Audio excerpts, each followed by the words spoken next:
It's Sunday, which means it's recap time here on the Retirement Quick Tips podcast. The theme this week was, are the days of ultra low interest rates gone for good?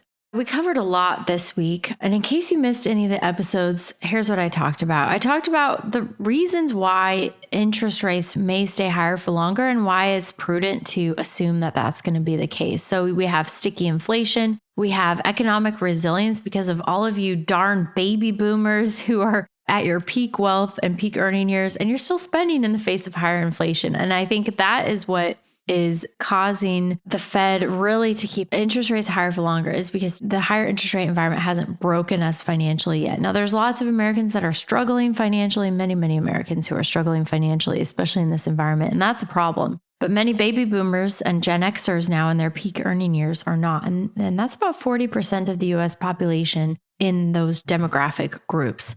Then we have this trend of reindustrialization, deglobalization, that also looks like it's poised to keep prices and inflation higher for longer. All of that means interest rates will stay higher for longer. The only thing that could really break that at this point, especially in the near future, is if something breaks in the economy. So you could easily, we could easily slip into a recession, and that may happen. It's hard to predict the direction of interest rates, just like it's hard to predict the direction of the US economy and whether or not we slip into a recession. But I think the prudent thing to do is assume that rates are going to be higher for longer. And so that should impact how you invest in stocks and bonds, decisions that you make as far as debt and spending, and how much cash you keep on hand as well. All right, so tomorrow I'm starting a brand new theme.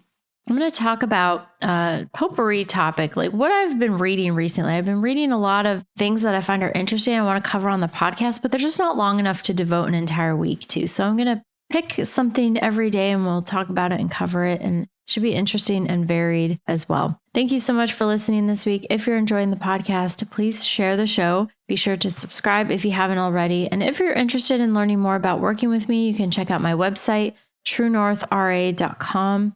Thank you so much for sharing the love and spreading the word. I hope you have a blessed Sunday. My name is Ashley Michike, and this is the Retirement Quick Tips podcast.